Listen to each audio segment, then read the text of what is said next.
those of you who don't know, here's what we're doing, is we are going to relax. Now in my house, that's a swear word. Because mostly it's said at me in a not nice way, right? It's not used in a good way. It's not like, you know what, honey, you should relax. It's like, relax. So I'm not going to use it in that way today. We're going to use it in a really good way. We're going to kind of relax. We're going to get some girlfriend time together. You guys haven't seen each other in a while, a week, but whatever. You haven't seen each other in a while, and I know that you really are excited to get together and rest together. I love that word, rest, for the year. So when you talk about why, then you're going to stop and make sure that you know how everybody knows the hostess, right? Or you could do word of the day, or you could say, tell an embarrassing story about the hostess, whatever you want. You would go round table, but we're not going to do that because it's a very large group. And so then I say to them, I'm so happy that I got to get to know you. And I'm going to tell you a little bit more about myself, but first you can tell me who this is. Mary Kay Ash. Yeah, Mary Kay Ash. How many of you knew that Mary Kay Ash was a real live person? Before this, I did not. Before you, I know a lot of people don't. They think she's like Aunt Jemima. That was not. Okay, so Betty Crocker, fabrication. Mary Kay Ash was a real person, and Mary Kay Ash started her company in 1963 with nothing. So what I want you to know is that Mary Kay Ash used to do direct sales. And it was a company or a kind of a concept that was really, really run by men, not run by women.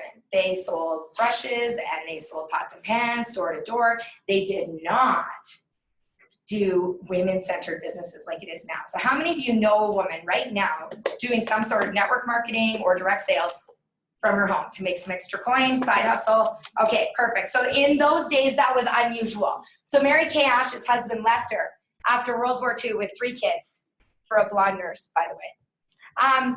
And she couldn't, I know why blonde, but it's very specific in the autobiography that it is blonde, a blonde nurse. Her hair was not blonde before. And by the way, this is not her real hair. Nobody ever saw her real hair, including her children and grandchildren. She had wigs upon wigs upon wigs. And when we first started, we actually sold wigs. So she was a single mom. She's trying to make ends meet. Right? So she decides to get into direct sales and to go door to door and sell things because that way she can work during the day. Because then people had parties during the day because they were stay-at-home moms with all their kids home. So they had a lot of stuff going on during the day. One time she was at a party and all these women were whispering in the kitchen. And she thought she was going to walk in and interrupt some sort of weird drug deal. And so she finally asked them what they were doing. And they said that they were selling skincare back and forth. So this woman whose dad had been a taxidermist realized that his hands were a lot smoother on the back of his hands and where his hands were touching the stuff that was used on the hides than his face was. So now this is not FDA approved, but he started to use that product on his face. And then his daughter started to modify it with like perfumes and things like that and selling it like in old pill bottles and stuff to her friends and family. And then, so this woman remained Mary Kay's friend for a long time. And when she passed away, Mary Kay got the recipe for the skincare. She was still mixing it up in her bathtub and in her sink and stuff and giving it to her friends and family. And everybody always said what nice skin she had. And then when she got remarried and she retired from her direct sales company business because she had been asked to train a man, and then they promoted him above her because for the only reason that he was a man. She quit in protest knowing that she was remarried. And in those days, right, as soon as you got married, you quit your job. Like that was what you did, was the 60s. And then she did not respond well to a life that was not busy. How many of you can relate? How many of you do not respond well to idleness?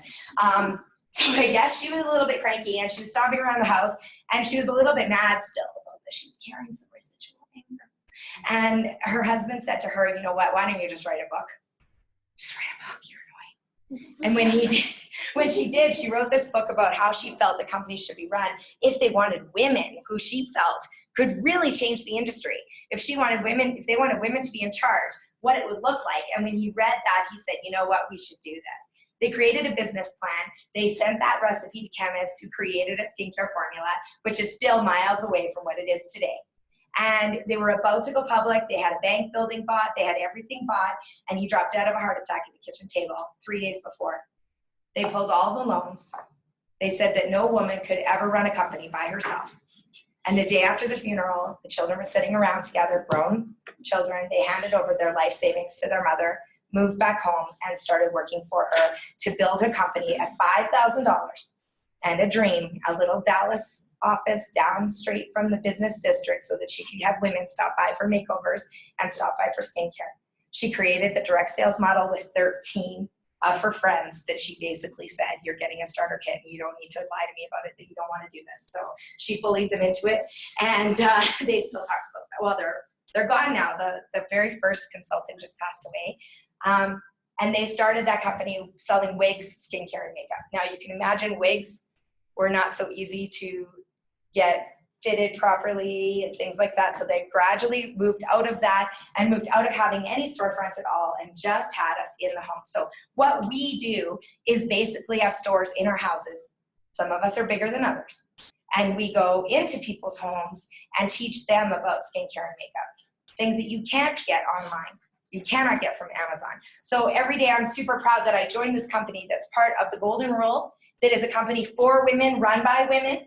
It's still owned and operated by Mary Kay Ash's foundation and by her family. We are still a family-owned company, and we are now privately owned, so we don't even have shareholders to answer to. We're completely debt-free. We are environmentally and ethically responsible. We spend more than $1.24 million a year on the charitable foundation, which goes to domestic violence and women dealing with the after effects of cancer. So how many of you know somebody affected by cancer or somebody affected by violence? Yeah, and look around. You know that that is something that was near and dear to Mary Kay Ash's heart. And so that's really important. So when you wash your face today, I want you to remember that you're washing your face with something that is going to change women's lives. And you can't do that on Amazon.